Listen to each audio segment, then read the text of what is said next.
आइए शुरू करते हैं एक और नया टॉपिक, और जिसका नाम आप देख सकते हैं स्क्रीन के ऊपर। टॉपिक है एंडोक्रिनोलॉजी। और इस टॉपिक एंडोक्रिनोलॉजी में हम बेसिकली 4 अलग अलग बीमारियों का ट्रीटमेंट डिस्कस करेंगे। पहला है डायबिटीज़ मेलाइटिस। तो कौन से ड्रग्स डायबिटीज़ मेलाइटिस में यूज़ होते हैं, क्यों यूज़ होते हैं, वो देखेंगे। उसके बाद हम देखेंगे थायराइड। थायराइड में हाइपरथायरॉयडिज्म होता है, हाइपोथायरॉयडिज्म होता है, कौन से ड्रग्स कैसे देते हैं वो डिस्कस करेंगे। फिर आता है बोन। बोन में आपको पता है ऑस्टियोपोरोसिस होता है, बोन कमज़ोर हो जाते हैं, उसमें कौन से ड्रग्स यूज़ करते हैं। और फाइनली स्टीरॉयड्स हम डिस्कस करेंगे। देखो एंडोक्रिनोलॉजी में ईस्ट्रोजन, प्रोजेस्टेरॉन, टेस्टोस्टेरॉन ये भी ड्रग्स आते हैं। पर ये जो ईस्ट्रोजन वाले ड्रग्स हैं ये गायनी में बहुत अच्छे से आपका कवर हुआ है, तो मैं उसको फिर से अलग से कवर नहीं कर रहा, क्योंकि फिर वो रिपीटेशन हो जाएगा, वही चीज़ का बार बार रिपीटेशन हो जाएगा। तो जो बेसिक इंपॉर्टेंट चीज़ें हैं वो कवर करूँगा मैं इसमें। और एंडोक्रिनोलॉजी में जैसे कि आप देख सकते हैं सबसे पहला हमारा टारगेट है डायबिटीज़ मेलाइटिस। अगर आप मुझे पूछेंगे nursing exam point of view से सबसे इंपॉर्टेंट मोस्ट इंपॉर्टेंट टॉपिक कौन सा है, तो वो डायबिटीज़ मेलाइटिस है। और दोस्तों हमेशा मैं कोशिश ये करता हूँ कि मैं शुरुआत उस टॉपिक से करूँ जो सबसे ज़्यादा इंपॉर्टेंट हो आपके एग्जाम्स के लिए, राइट। तो आइए शुरुआत करते हैं हम डायबिटीज़ मेलाइटिस से।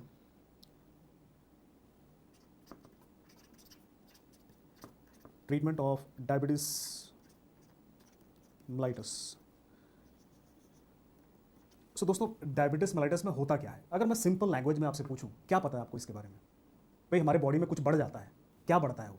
तो डायबिटीज़ मेलाइटिस में हमारी बॉडी में बढ़ता क्या है, हमारे बॉडी में ग्लूकोज बढ़ जाता है, जिसे हम कहते हैं हाइपर ग्लाइसेमिया। तो ग्लूकोज बढ़ जाता है, अपने को ट्रीट करना है और ट्रीटमेंट करके ग्लूकोज को कम करना है। तो पहले इन ड्रग्स को समझने के लिए आपको इतना तो पता होना चाहिए कि जो ग्लूकोज है वो हमारे बॉडी में हम कैसे हैंडल करते हैं, वो ग्लूकोज हमारे बॉडी में आता कहाँ से है, जाता कहाँ है, कैसे जाता है, राइट। तो बेसिकली जैसे कि मैं हमेशा आपको पढ़ाता हूँ, सबसे पहले मैं थोड़ा सा आपको फिजियोलॉजी बताता हूँ, आउटलुक, ताकि आपको फार्माकोलॉजी समझने में आसानी हो। तो देखते हैं सबसे पहले कि ये ग्लूकोज आखिरकार क्या बला है और इसको खाने के बाद हमारे बॉडी में होता क्या है। तो एक ऑर्गन आपको सबसे पहले पता होना चाहिए, पैनक्रियस। तो सपोज़ ये आपका पैनक्रियस है, और आप लोगों ने फिजियोलॉजी में पढ़ा होगा पैनक्रियस में सेल्स होते हैं और इन्हें हम कहते हैं बीटा आइलेट सेल्स कहते हैं। और एक बीटा आइलेट सेल्स जो हैं, ये दोनों बीटा आइलेट सेल्स दो बनाए मैंने। बीटा आइलेट सेल्स के पास कुछ रिसेप्टर्स होते हैं। तो बीटा आइलेट सेल्स के पास एक रिसेप्टर होता है जिसे हम कहते हैं GLP-1 रिसेप्टर। GLP-1 मतलब ग्लूकागोन लाइक पेप्टाइड 1 रिसेप्टर। और एक और रिसेप्टर होता है जिसे हम कहते हैं ग्लूट रिसेप्टर। तो यहाँ पे GLUT1 रिसेप्टर होते हैं। तो GLP-1 रिसेप्टर, GLUT1 रिसेप्टर दोनों अलग अलग प्रकार के रिसेप्टर्स हैं, और दोनों का अपना अलग ही कुछ काम है ग्लूकोज को लेकर के। तो पहले मैंने डिस्कस किया बीटा आइलेट सेल्स जो पैनक्रियास में है, और इन सेल्स का काम क्या है, इंसुलिन का रिलीज कराना, जिसका रिलीज होगा 2 रिसेप्टर्स की वजह से, GLP-1 रिसेप्टर, GLUT1 रिसेप्टर। अब बात करते हैं खाने की, वो खाना जो हम खाते हैं। तो देखो दोस्तों, सपोज ये मैंने आपका इंटेस्टाइन बनाया, ये मैंने आपका इंटेस्टाइन बनाया, और फर्ज करिए आपने खाना खाया। तो कार्बोहाइड्रेट की बात करते हैं। जब भी आप खाना खाएंगे और उसमें जो कार्बोहाइड्रेट होगा वो कार्बोहाइड्रेट सिंपलेस्ट फॉर्म में हो सकता है जैसे कि ग्लूकोज।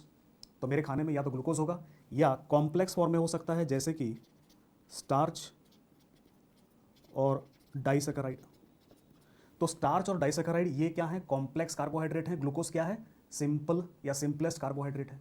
इनमें अंतर क्या है, देखो मैं खाना क्यों खाता हूँ कि ये जो ग्लूकोज गया है मेरे इंटेस्टाइन में वो क्या हो, एब्जॉर्ब हो।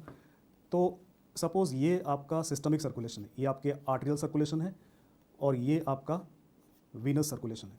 तो कहने का मतलब ये है कि जब भी मैं खाना खाता हूँ मेरा मकसद ये है कि ग्लूकोज, ये जो ग्लूकोज है ये एब्जॉर्ब होकर कहाँ पहुँच जाए, सिस्टमिक सर्कुलेशन में। अब इस चीज़ को याद रखिएगा कि हमारी बॉडी, इंसानों में हम ग्लूकोज को एब्जॉर्ब कर सकते हैं पर स्टार्च और डाइसैकेराइड को एब्जॉर्ब नहीं कर सकते। तो ये तो बर्बाद हो जाएगा ना भाई। तो ये बर्बाद ना हो, ये भी हमारा काम आए, तो भगवान ने हमें कुछ दिया है। क्या दिया है, देखो इस इंटेस्टाइन में एक एंजाइम होता है जिसे हम कहते हैं अल्फा ग्लूकोसिडेज। तो हमारे इंटेस्टाइन में भगवान ने हमें एक एंजाइम दिया है अल्फा ग्लूकोसिडेज। वो क्या करता है, वो स्टार्च और डाइसैकेराइड को तोड़ता है, और तोड़ के उनमें से क्या बनाता है, उनमें से तोड़ के ग्लूकोज बनाता है, और फिर आप इस ग्लूकोज को एब्जॉर्ब करके अपने पास ले जा सकते हैं अपने सिस्टमिक सर्कुलेशन में, राइट। अब इस एक चीज़ को समझिए आप कि जो ग्लूकोज एब्जॉर्ब हो रहा है यहाँ पे, ग्लूकोज होगा क्या भाई, आपके सिस्टमिक सर्कुलेशन में तो ग्लूकोज पहुँच गया, सपोज यहाँ पे ग्लूकोज पहुँच गया एब्जॉर्ब होकर के, पर ये ग्लूकोज चाहिए किसको भाई, सिस्टमिक सर्कुलेशन को थोड़ी ना चाहिए, किसको चाहिए। सपोज ये मैंने आपका एक सेल बना दिया, ये आपका एक सेल है, इस सेल को ग्लूकोज चाहिए, और इस सेल को ग्लूकोज अपने अंदर लेने के लिए एक रिसेप्टर होता है, इस सेल के अंदर होता है, उसे हम कहते हैं GLUT4।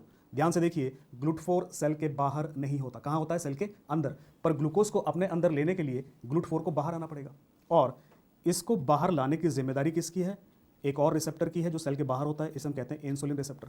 तो जब इंसुलिन काम करेगा इंसुलिन रिसेप्टर पे, तब कहीं जाकर ग्लूटाथोर बाहर आएंगे और ग्लूकोज को अंदर लेकर के जाएंगे। पर जब आपने खाना खाया है, ग्लूकोज आ चुका है, पर अभी तो ग्लूटाथोर बाहर है नहीं, तो दिक्कत हो जाएगी। तो भगवान ने सोचा भाई इसका भी तो कुछ करना पड़ेगा। तो क्या किया, देखो भगवान ने यहाँ पे, ये सपोज आपका इंटेस्टिनल एपिथेलियल सेल है, सपोज ये आपका इंटेस्टिनल एपिथेलियल सेल है, और जब भी हम ग्लूकोज लेते हैं अपने अंदर, तो ग्लूकोज एब्जॉर्ब होकर सिस्टमिक सर्कुलेशन में पहुंचेगा, लेकिन उससे पहले कहाँ जाएगा, एपिथेलियल सेल में, और एपिथेलियल सेल में जाने के बाद यहाँ से फिर ये ग्लूकोज जाएगा आपके सिस्टमिक सर्कुलेशन में। पर ग्लूकोज जब एपिथेलियल सेल में आता है तो यहाँ पर एक प्रोडक्ट बनता है। तो इंटेस्टीन के एपिथेलियल सेल्स एक प्रोडक्ट बनाते हैं जिसे हम कहते हैं GLP-1। GLP-1 का मतलब है दोस्तों ग्लूकागॉन लाइक पेप्टाइड। तो ये ग्लूकागॉन के जैसा दिखता है पेप्टाइड 1, और जो कि मेटाबोलाइज होता है, कहाँ पे, इन प्लाज्मा। तो ये आपके प्लाज्मा में मेटाबोलाइज होता है। तो अब सवाल उठता है भाई प्लाज्मा में है कौन, तो प्लाज्मा में एक एंजाइम है जिसे हम कहते हैं DPP-4। तो वो DPP-4 GLP-1 को मेटाबोलाइज कर देता है आपके प्लाज्मा में, राइट। तो थोड़ी देर के लिए ये आपके प्लाज्मा में घूमता रहता है यहाँ वहाँ। तो अब देखिए ये GLP-1 जो रिलीज हुआ है इसका काम क्या है, अब ध्यान से देखिए, ये जो GLP-1 रिलीज हुआ है, ये रिलीज होकर के सीधा जाकर के आपके पैनक्रियास में GLP-1 पे काम करेगा, और यहाँ से कुछ रिलीज कराएगा। यहाँ से क्या रिलीज कराएगा दोस्तों, यहाँ से रिलीज कराएगा इंसुलिन और एमाइलिन। तो दो चीज़ें रिलीज होती हैं, इंसुलिन और एमाइलिन। इंसुलिन का काम क्या है समझो, इंसुलिन क्या करता है, वो आकर के इंसुलिन रिसेप्टर पे काम करेगा, और इंसुलिन रिसेप्टर क्या करेगा, आपके ग्लूटाथोर को बाहर लेकर के जाएगा। तो इंसुलिन की वजह से हुआ क्या कि आपका ग्लूटाथोर बाहर आ गया। तो जिस दौरान आप खाना खा रहे थे उस दौरान GLP-1 जाकर के इंसुलिन को रिलीज कराया और ग्लूटाथोर को बाहर लेकर के आया, ताकि ये जो मैंने ग्लूकोज खाया है ये अब सेल्स अपने अंदर ले करके जा सकें। तो ये भगवान का अपना एक अनोखा तरीका है जिससे कि क्या कम हो सके, पोस्ट प्रैंडियल हाइपरग्लाइसीमिया। इसका मतलब क्या है, खाना खाने के बाद जो ग्लूकोज बढ़ता है उसे हम कहते हैं पोस्ट प्रैंडियल। प्रैंडियल मतलब जब वो खाना खाते हैं, पोस्ट प्रैंडियल मतलब खाना खाने के बाद तुरंत जो ब्लड ग्लूकोज बढ़ता है उसे हम कहते हैं पोस्ट प्रैंडियल हाइपरग्लाइसीमिया। तो वो ना हो, इस वजह से ये मैकेनिज्म है। अब आगे की कहानी समझो। एक हो गया पोस्ट प्रैंडियल, मैंने खाना खाया और खाना खाने के बाद तुरंत मेरा ब्लड ग्लूकोज एकदम से शूट अप कर गया, क्योंकि एकदम से जो ग्लूकोज एब्जॉर्ब होगा। पर पोस्ट प्रैंडियल पीरियड, जो खाना खाने के आधा घंटा 1 घंटे बाद का पीरियड खत्म हो चुका है, लेकिन अब भी जो खाना मेरे बचा हुआ है इंटेस्टाइन में, अभी तो वो धीरे धीरे एब्जॉर्ब हो रहा है। तो उस ग्लूकोज के साथ क्या होगा, तो देखो पोस्ट प्रैंडियल पीरियड खत्म हो चुका है और अब भी ग्लूकोज धीरे धीरे बढ़ रहा है। तो अब भी ग्लूकोज धीरे धीरे बढ़ रहा है, पर ये जो ग्लूकोज बढ़ रहा है इसके लिए GLP-1 काम नहीं करेगा। तो ये ग्लूकोज जो बढ़ रहा है ये खुद क्या करता है, ये जाकर के किसको स्टिमुलेट करेगा, आपके GLUT1 रिसेप्टर को, और GLUT1 रिसेप्टर को स्टिमुलेट करके फिर उसमें से क्या निकालेगा, इंसुलिन। तो यहाँ पे एक बात को समझो कि जितना जितना ज़्यादा ग्लूकोज होगा उतना ज़्यादा इंसुलिन का रिलीज होगा बाय स्टिमुलेटिंग GLUT1 रिसेप्टर। तो इस प्रकार एक मैकेनिज्म बनता है जिसकी वजह से इंसुलिन जितना चाहिए उतना रिलीज होता है और आपके बॉडी में ग्लूकोज जो है वो मेंटेन होता है। तो ये बेसिक फिजियोलॉजी है। जब तक आप इसको नहीं समझेंगे तो डायबिटीज़ में कैसे और क्यों ड्रग्स यूज़ होते हैं वो आप नहीं समझ पाएंगे। तो अब चलते हैं वापस आपके डायबिटीज़ के पास। अच्छा, उससे पहले एक और चीज़ बता दूं, तो ये जो मैंने ग्लूकोज का आपको सोर्स बताया, ये कहाँ से आ रहा है, ये फूड से आ रहा है, राइट। ग्लूकोज का और सोर्स कहाँ से आ सकता है, तो देखो एक प्रोसेस होता है जिसे हम कहते हैं ग्लाइकोजिनोलाइसिस, और ये होता कहाँ है, लीवर में। तो लीवर में ग्लाइकोजिनोलाइसिस होता है और वो भी हमें ग्लूकोज देता है। तो जब आप खाना खा रहे हैं तो खाने से ग्लूकोज मिल रहा है आपको। पर सपोज आप खाना नहीं खा रहे, आप उपवास रखे हुए हैं, फास्टिंग कर रहे हैं, तो आपका लीवर क्या करेगा, वो ग्लूकोज बनाएगा, उसे हम क्या कहते हैं, ग्लाइकोजिनोलाइसिस। एक और इंपॉर्टेंट एस्पेक्ट है जो थोड़ा सा बताऊंगा मैं आपको। सपोज ये किडनी है आपका, और किडनी में जो टिब्यूल है, सपोज ये एक टिब्यूल है किडनी का, और किडनी के टिब्यूल में एक रिसेप्टर होता है जिसे हम कहते हैं, ये जो रिसेप्टर है इसे हम कहते हैं SGLT2। और ये SGLT2 रिसेप्टर करता क्या है, जो भी ग्लूकोज एब्जॉर्ब होता है उसको वापस आपके बॉडी में लेकर के जाता है। तो किडनी भी ग्लूकोज को वापस खींचता है बॉडी में, और उसके लिए एक रिसेप्टर है जिसे हम कहते हैं SGLT2, जो कि कहाँ पर है, किडनी में। तो मैंने आपको अलग अलग सोर्स बताए जिससे आपके बॉडी में ग्लूकोज आता है। अब बात करते हैं डायबिटीज़ मेलाइटस की। तो डायबिटीज़ मेलाइटस में दोस्तों मैंने क्या कहा था आपसे, क्या बढ़ जाता है, ग्लूकोज बढ़ जाता है। ग्लूकोज को बढ़ने के कारण क्या हो सकते हैं, देखो ग्लूकोज बढ़ता है, दो तरह के डायबिटीज़ मेलाइटस होते हैं, टाइप 1 और टाइप 2। तो डायबिटीज़ मेलाइटस के भी दो टाइप हैं, टाइप 1 और टाइप 2। अब मुझे एक बात बताओ, ग्लूकोज को सेल के अंदर कौन लेके जा रहा था भाई, क्या रिलीज हो रहा था तब ग्लूकोज सेल के अंदर जा रहा था, वो क्या है, इंसुलिन है। तो अगर इंसुलिन नहीं बनाएगा, अगर पैनक्रियास इंसुलिन नहीं बनाएगा तो क्या होगा, ग्लूकोज नहीं बनेगा, तो इंसुलिन नहीं बनेगा तो ग्लूकोज सेल के अंदर नहीं जाएगा। तो टाइप 1 में इसका जो मेन कारण है, it is because of insulin deficiency. तो टाइप 1 में होता क्या है, पैनक्रियास में जो बीटा आइलेट सेल्स हैं वो मर जाते हैं आपके, और उनके मरने की वजह से इंसुलिन नहीं होता, राइट। तो उसकी वजह से टाइप 1 होता है। टाइप 2 का मेन कारण क्या है, देखो इंसुलिन रिलीज हुआ लेकिन इंसुलिन ग्लूकोज को कब लेके जाएगा अंदर, जब इंसुलिन रिसेप्टर पे काम करेगा। पर फर्ज करो कि जो इंसुलिन रिसेप्टर हैं ये काम नहीं कर रहे, तब इंसुलिन काम नहीं कर पाएगा और उसे हम क्या कहेंगे, इंसुलिन रेजिस्टेंस कहेंगे। तो टाइप 2 का जो मेन मैकेनिज्म है वो इंसुलिन रेजिस्टेंस है। तो दोस्तों समझो, टाइप 1 में क्या हो रहा है, इंसुलिन है ही नहीं, क्योंकि पैनक्रियास में जितने सेल्स थे सब मर चुके हैं, पर इंसुलिन देगा कौन, नहीं। टाइप 2 में क्या है, इंसुलिन तो है, पर इंसुलिन जहां काम करेगा, जिस रिसेप्टर पे काम करेगा, वो रिसेप्टर ठीक से काम नहीं कर रहा, उसे हम क्या कहेंगे, इंसुलिन रेजिस्टेंस। तो दो तरह के डायबिटीज मेलाइटिस हैं, इनके बारे में डिटेल में आप पढ़ेंगे मेडिसिन में कि ये कैसे, दोनों में क्या होता क्या है, राइट, फर्क क्या है, अंतर क्या है। अब देखो, अगर मैं ट्रीटमेंट की बात करूँ तो भाई ट्रीटमेंट, अगर मैं ज़्यादा डीप में ना जाऊँ, मैं ऊपर से आपको बताऊँ कि मुझे ट्रीटमेंट करना है, तो डायबिटीज़ मेलाइटिस के ट्रीटमेंट में मुझे करना क्या होगा, सिंपल है भाई, डायबिटीज़ में ग्लूकोज बढ़ा हुआ है, ट्रीटमेंट में मुझे क्या करना है, ग्लूकोज को कम करना है। अब सवाल उठता है कि ग्लूकोज को कम कैसे करेंगे। शुरुआत से देखते हैं इस कहानी में, जहाँ पे हमने शुरुआत करी थी।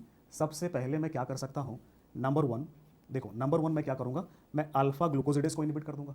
और अगर अल्फा ग्लूकोसिडेज इनिबिट हो गया तो ये जो स्टार्च और डाइसैकेराइड जो आपने खाया है वो कभी ग्लूकोज में मेटाबोलाइज होगा नहीं और वो एब्जॉर्ब होगा नहीं। तो इस क्लास को हम क्या कहते हैं, अल्फा ग्लूकोसिडेज इनिबिटर्स कहते हैं। दूसरी बात दोस्तों, सोचो जरा, ये जो अल्फा ग्लूकोसिडेज इनिबिटर्स हैं ये काम कब करेंगे भाई, ये किसके ऊपर काम कर रहे हैं, आपके खाने के ऊपर, फूड के ऊपर। तो ये कब काम करेंगे, जब मैं खाना खाया हूँ तब मैं खाऊँ काम करेंगे, या उससे पहले या उसके बाद। सोचो जरा, जाहिर सी बात है ये तब काम करेंगे जब मैं खाना खा रहा हूँ। तो इनको कब लेते हैं हम, जब हम खाना खा रहे होते हैं, उसी समय उसी के साथ। तो मैंने 2 बुड़कियाँ खाई या 2 बाइट लिए रोटी के या 2 चावल के, 2 खाया मैंने, और उसके बाद मैं क्या करूँगा, एक टैबलेट ले लूँगा इन ड्रग्स का, राइट। तो खाने के साथ लेते हैं इनको। दूसरी बात, अल्फा ग्लूकोसिडेज इनिबिटर्स जब भी आप खाएंगे तो जो स्टार्च और डाइसैकेराइड है ये मेटाबोलाइज होंगे नहीं आपके इंटेस्टिन में। तो आपके इंटेस्टिन में क्या बढ़ जाएगा, सोचो जरा, स्टार्च और डाइसैकेराइड बढ़ जाएगा। तो ये जो स्टार्च और डाइसैकेराइड बढ़ेगा ये आपके कोलोन में जाएंगे, राइट। तो अब आप नहीं पचा पा रहे इनको, पर आपके जो बैक्टीरिया है कोलोन में वो पचाएंगे इनको, वो खाएंगे इनको और बहुत सारा गैस बनाएंगे। तो ये जो ड्रग्स हैं अल्फा ग्लूकोसिडेज इनिबिटर्स, ये क्या करेंगे भाई, गैस करेंगे। तो क्या करेंगे, फ्लैटुलेंस कहते हैं उसको, फ्लैटुलेंस। दूसरा, स्टार्च और डाइसैकेराइड ऑस्मोटिक हैं, वो पानी को खींचेंगे इंटेस्टिन में, तो पानी को खींचेंगे तो क्या होगा, डायरिया होगा, राइट। तो ये पहला क्लास है। तो ये जो मैं आपको समझाने के लिए बताऊँ, सारी चीज़ें मैं लिखवाऊंगा आपको थोड़ी देर में। तो पहला क्लास है। दूसरा क्लास है जो GLP-1 से रिलेटेड ड्रग्स हैं। तो GLP-1 से रिलेटेड 2 प्रकार के ड्रग्स हैं। एक ड्रग्स वो हैं जो इस रिसेप्टर को स्टिमुलेट करते हैं। तो GLP-1 से एक क्लास ऑफ ड्रग है GLP-1, जिन्हें हम कहते हैं GLP-1 एगोनिस्ट कहते हैं, राइट। दूसरा जो क्लास ऑफ ड्रग है इन्हें हम कहते हैं DPP-4 इनिबिटर्स कहते हैं। सो GLP-1 एगोनिस्ट और DPP-4 इनिबिटर्स। तो DPP-4 को आप इनिबिट करेंगे तो क्या होगा, आपके बॉडी में GLP-1 बढ़ जाएगा और वो GLP-1 जाकर के GLP-1 रिसेप्टर पर काम करेगा। तो ये जो 2 क्लास हैं ये GLP-1 से रिलेटेड है। तीसरा, देखो ये जो क्लास हैं GLP-1 एगोनिस्ट, DPP-4 इनिबिटर, इनका एक कॉमन सी बात बताता हूँ मैं आपको कि ये जो ड्रग्स हैं ये दोनों क्लास, ये क्या करेंगे, पैनक्रियास को ज़्यादा स्टिमुलेट करेंगे और उसकी वजह से क्या हो सकता है, इनके साथ पैनक्रियाटाइटिस हो सकता है। तो एक कॉमन साइड इफेक्ट है इनके साथ जिसे हम कहते हैं पैनक्रियाटाइटिस, राइट। अब बात करते हैं तीसरा आप एमाइलिन दे सकते हैं। तो एमाइलिन का एनालॉग दे सकते हैं, एमाइलिन एनालॉग कहते हैं उसको। और एमाइलिन एनालॉग काम कैसे करता है, एमाइलिन एनालॉग क्या करता है, ये आपके GIT के कॉन्ट्रैक्शन को ब्लॉक कर देगा। तो GIT का कॉन्ट्रैक्शन कम होगा तो खाना धीरे धीरे मूव करेगा, खाना धीरे धीरे मूव करेगा, गैस्ट्रिक एम्पटिंग डिले हो जाएगा, तो खाना कहाँ रह गया भाई, कॉन्ट्रैक्शन कम हो गया तो खाना कहाँ रह गया, पेट में रह गया, स्टमक में रह गया। तो खाना जब पेट में रहेगा तो आपको पेट भरा भरा लगेगा, आपको खाना खाने की इच्छा जो है वो कम होगी, मतलब आपका एपेटाइट कम हो जाएगा, आप कम खाना खाएंगे, राइट। ग्लूकोज धीरे धीरे जाएगा आपके स्टमक से इंटेस्टाइन में तो धीरे धीरे एब्जॉर्ब होगा, तो जो पोस्ट प्रेंडियल हाइपरग्लाइसेमिया है वो कम हो जाएगा। चौथा, यहाँ पे हम डायरेक्टली इंसुलिन यूज़ कर सकते हैं, डायरेक्टली इंसुलिन दे सकते हैं। पांचवा, हम दे सकते हैं OHA, ओरल हाइपोग्लाइसेमिक एजेंट्स, जो क्या करेंगे, that will increase insulin release. तो ओरल हाइपोग्लाइसेमिक एजेंट दे सकते हैं जो क्या करेंगे, इंसुलिन के रिलीज को बढ़ाएंगे, कहाँ से, आपके बीटा आइलेट सेल्स में से। तो यहाँ पे एक चीज़ आप समझो कि ये जो ड्रग्स मैंने आपको बताए, जिनको कि मैं अब ग्रीन कलर से एनसर्कल कर दूंगा, ये हो गया आपका ड्रग हो गया चौथा इंसुलिन और दूसरा GLP-1। तो इन तीनों में एक चीज़ कॉमन है। तो ये जो 3 ड्रग्स मैंने बताया आपको, दूसरा, चौथा और पांचवा, इनमें एक चीज़ कॉमन है कि जो सारे के सारे ड्रग्स ये क्या करते हैं, यही वो ड्रग्स हैं जो हाइपोग्लाइसेमिया करते हैं as a side effect, hypoglycaemia. तो याद रखिएगा, हाइपोग्लाइसेमिया होने के लिए एक जो सबसे इंपॉर्टेंट रिक्वायरमेंट है कि जो ड्रग है वो तो या तो वो इंसुलिन होना चाहिए या इंसुलिन का रिलीज़ कराना चाहिए। तो इंसुलिन खुद है चौथा नंबर पर, और या तो इंसुलिन का जो रिलीज़ कराते हैं वो आपके ये ड्रग्स हैं जो इंसुलिन का रिलीज़ कराते हैं, या फिर ये ड्रग्स हैं जो GLP-1 वाले हैं, ये भी इंसुलिन को रिलीज़ कराते हैं। तो ये ड्रग्स हो गए। छठा, हम एक ओरल हाइपोग्लाइसेमिक एजेंट का क्लास दे सकते हैं यहाँ पे, जो क्या करेगा, जो इंसुलिन रिसेप्टर पे काम करेगा, OHA and that would decrease insulin resistance. तो छठा यहाँ पे काम करेगा, इंसुलिन रेजिस्टेंस को कम करेगा, तो ये भी अपना काम बन गया। सातवां यहाँ पे हम क्या कर सकते हैं, एक ऐसा ओरल हाइपोग्लाइसेमिक एजेंट, मतलब ये ओरल ड्रग्स हैं, OHA कहते हैं, जो क्या करेगा, ये इनिबिट करेगा ग्लाइकोजिनोलाइसिस को। तो मैंने क्या किया, लीवर में ग्लाइकोजिनोलाइसिस को ब्लॉक कर दिया, जिससे क्या काम हो जाएगा भाई, लीवर में ब्लॉक हो गया, this will decrease the hepatic glucose production. तो लीवर में जो ग्लूकोज बन रहा था वो कम हो जाएगा। तो आपका 7वां क्लास हो गया। और 8वां क्लास हो गया, एक नया क्लास ऑफ ड्रग है, ये भी ओरल हाइपोग्लाइसेमिक एजेंट्स हैं, जो क्या करते हैं, दे ब्लॉक SGLT2। तो ये 8वां क्लास है जो SGLT2 को ब्लॉक करता है, ये SGLT2 इनिबिटर्स हैं। तो दोस्तों आपने देखा, जो ग्लूकोज का फिजियोलॉजी है मैंने आपको इसलिए बताया ताकि यहाँ पे जितने भी ड्रग्स हैं आप उनको एक ही डायग्राम में समझ सकते हैं और ये आपके दिमाग में जाकर के बस जाएगा, राइट। अब धीरे धीरे एक एक करके इन ड्रग्स की बात करते हैं, वन बाय वन। तो सबसे पहले यहाँ बात करेंगे हम उस क्लास की जो सबसे पहले हमने डिस्कस किया था, अल्फा ग्लूकोसिडेज इनिबिटर्स। तो दोस्तों अल्फा ग्लूकोसिडेज इनिबिटर्स यहाँ पे ड्रग्स हैं जैसे कि अकारबोस, वॉग्लीबोस, मिग्लिटॉल। तो ये जो ड्रग्स हैं अकारबोस, वॉग्लीबोस, मिग्लिटॉल, ये कैसे काम करते हैं मैं आपको पहले ही बता चुका हूँ। इनका यूज़ क्या है, पहली बात समझो, ये जो ड्रग्स हैं ये सिर्फ टाइप 2 डायबिटीज़ मेलाइटिस के लिए अप्रूव्ड है। कहाँ पे, सिर्फ टाइप 2 के लिए। और टाइप 2 में भी ये कहाँ यूज़ होते हैं, post prandial hyperglycaemia. Post prandial मतलब खाना खाने के बाद। भाई मैंने आपको बताया था ये कहाँ काम करते हैं, ये खाने के ऊपर काम करते हैं। तो कौन से वाले हाइपरग्लाइसेमिया को ये काम करेंगे, post prandial hyperglycaemia, right. So type 2 में सिर्फ पोस्ट प्रैंडियल हाइपरग्लाइसेमिया में यूज़ होते हैं ये ड्रग। इनके साइड इफेक्ट की अगर हम बात करें तो मोस्ट कॉमन साइड इफेक्ट मैंने क्या बताया था आपको, याद करो, मैंने क्या बताया था भाई, ये आपके इंटेस्टाइन में जाएंगे, कोलोन में, वहाँ पे क्या बनेगा, ये ड्रग।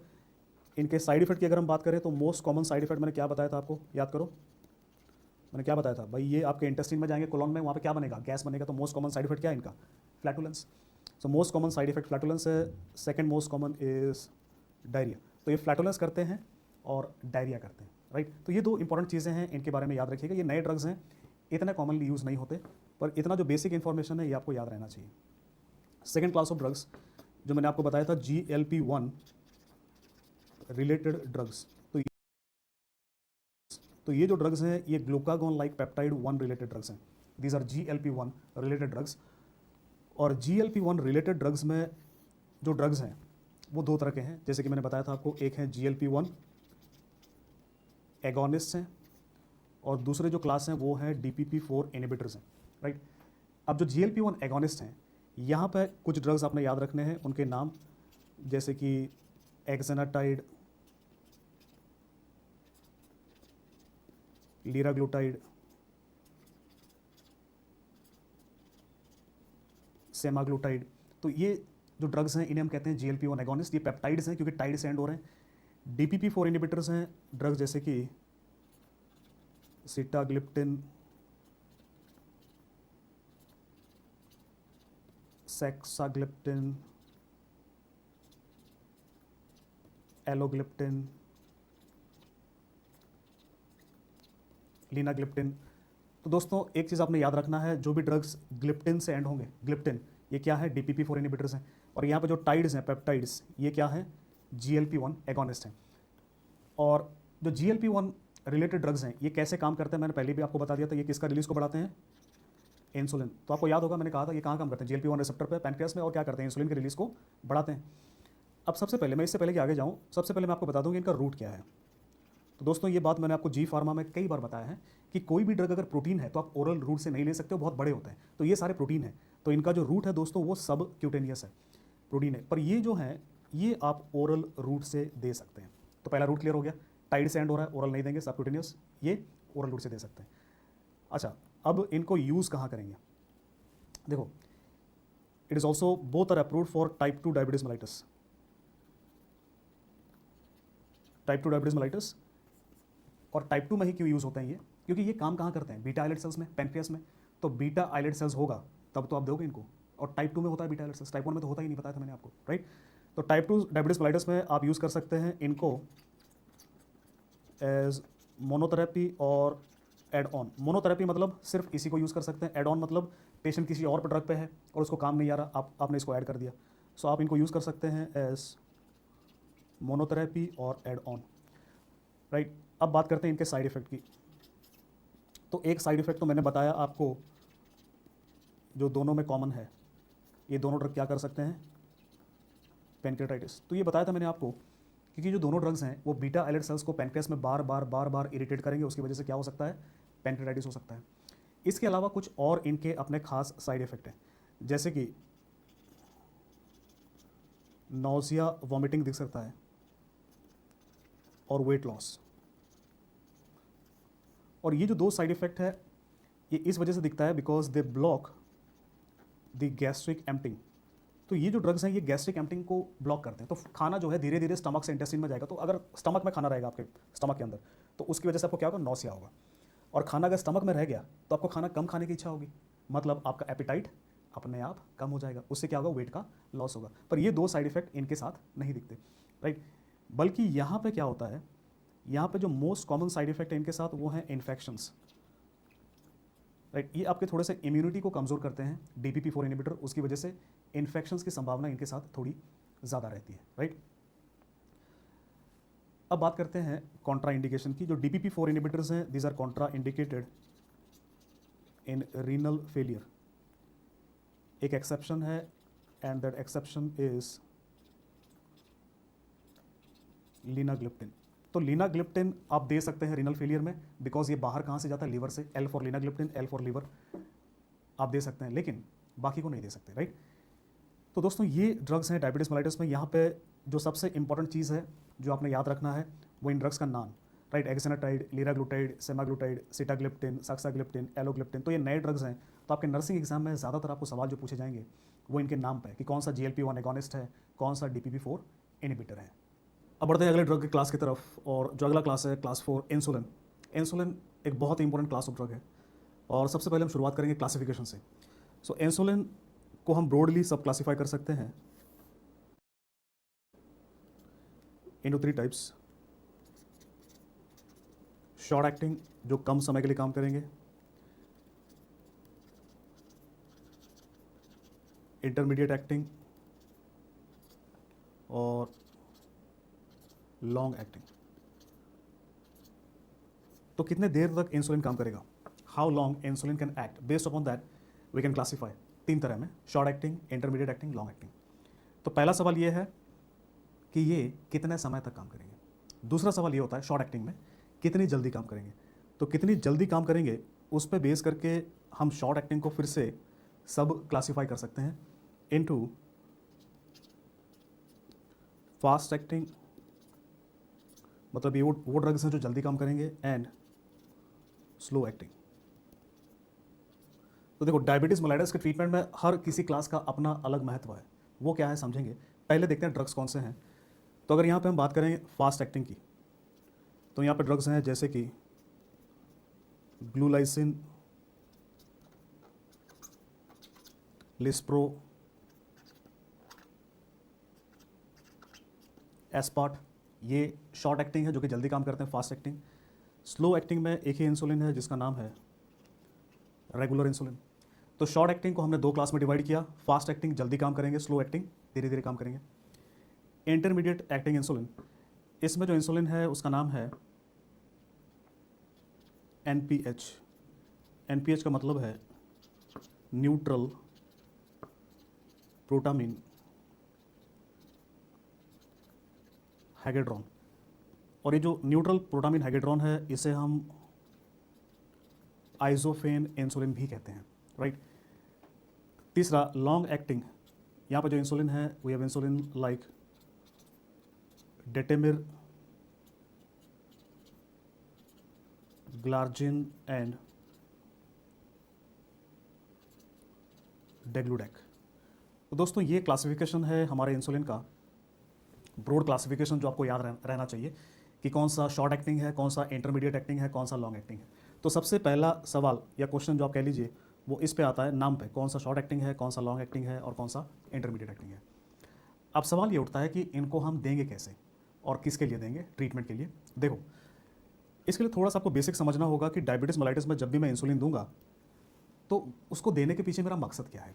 तो जस्ट इमेजिन करो, सपोज़ ये हमारा 24 घंटा है, मतलब एक दिन में 24 घंटे होते हैं, तो ये 24 आवर पीरियड है हमारा। और इस पीरियड में इस समय आपने खाना खाया, फूड लिया आपने, खाना खाया, और खाना खाने के बाद क्या होगा यहाँ पे, जैसे आप खाना खाएंगे आपका ग्लूकोज एकदम से बढ़ेगा खाना खाने के बाद, क्योंकि अभी मैंने खाना खाया है, और वो बढ़ने के बाद वो फिर धीरे धीरे कम होगा और दिन भर में वो ग्लूकोज बना रहेगा। तो डायबिटीज़ मेलाइटिस में जब भी मैं इंसुलिन दूंगा ट्रीटमेंट के लिए, मेरे पास दो मकसद है। पहला कि खाना खाने के बाद तुरंत जो ये ग्लूकोज बढ़ रहा है मुझे इसको ट्रीट करना है, इस ग्लूकोज को जो बढ़ा हुआ है। दूसरा, दिन भर में जो ग्लूकोज मेंटेन रहेगा उसको भी मुझे ट्रीट करना है या उसको भी कम करना है। तो अब खुद सोचो कि जो खाना खाने के बाद यहाँ पे तो थोड़ी देर के लिए तुरंत जो ग्लूकोज बढ़ रहा है, कितने समय के लिए, थोड़ी देर के लिए, उसके लिए मैं कौन सा इंसुलिन दूंगा, शॉर्ट एक्टिंग या लॉन्ग एक्टिंग। आप खुद सोचो, खुद दिमाग लगाओ। भाई थोड़ी देर के लिए ग्लूकोज एकदम से बढ़ेगा तो किसको दूंगा मैं यहाँ पे, तो जाहिर सी बात है यहाँ पे किसको देंगे, शॉर्ट एक्टिंग इंसुलिन। सो कहने का मतलब ये है कि जो शॉर्ट एक्टिंग इंसुलिन है, चाहे फास्ट एक्टिंग हो चाहे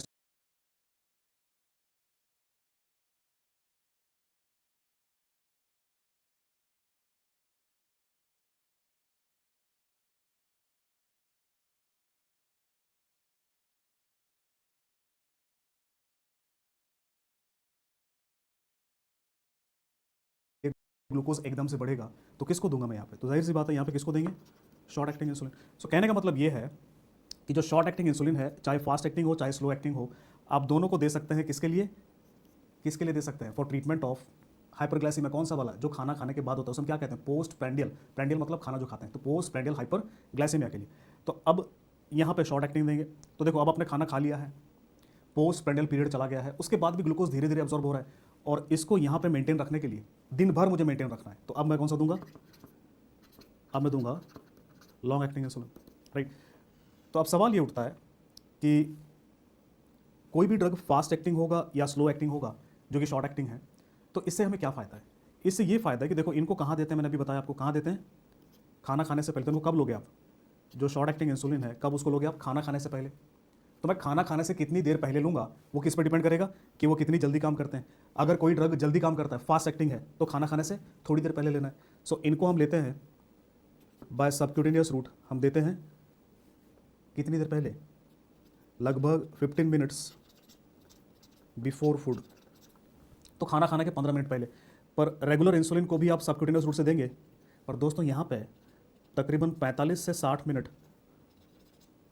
बिफोर फूड, राइट। तो खाना खाने से कितने समय पहले आप देंगे वो डिपेंड करेगा। तो इसका मतलब ये है कि इन दोनों में से बेहतर कौन से हैं, भाई दोनों ही यूज़ हो सकते हैं, रेगुलर इंसुलिन और ये जो ग्लूलाइसिन लिस्प्रोएस्पार्ट, दोनों क्लास के यूज़ हो सकते हैं। पर बेहतर कौन सा होगा, ऑब्वियसली फास्ट एक्टिंग, बिकॉज खाना खाने आपको इंसुलिन लेने के बाद खाना खाने के लिए बस 15 मिनट वेट करना है, यहाँ पे कितना, तकरीबन 1 घंटा वेट करना पड़ेगा, राइट।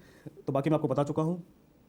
इन इंसुलिन को हम यूज़ कहाँ करते हैं, treatment of what, treatment of post, for treatment of post prandial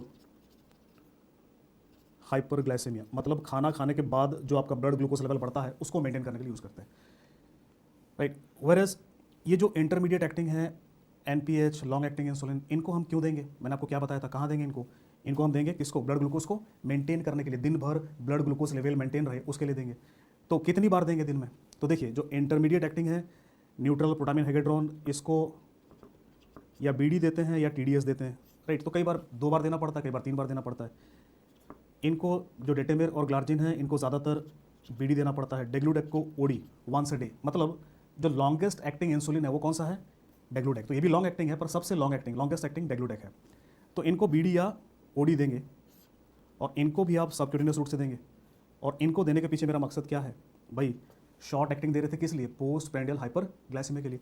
यहाँ पे जो ट्रीटमेंट करने का मेरा मकसद क्या है, मेरा मकसद है मेंटेनेंस। तो यहाँ पे मेरा मकसद है ब्लड ग्लूकोज लेवल को दिन भर मेंटेन करके रखना, बनाए रखना, राइट।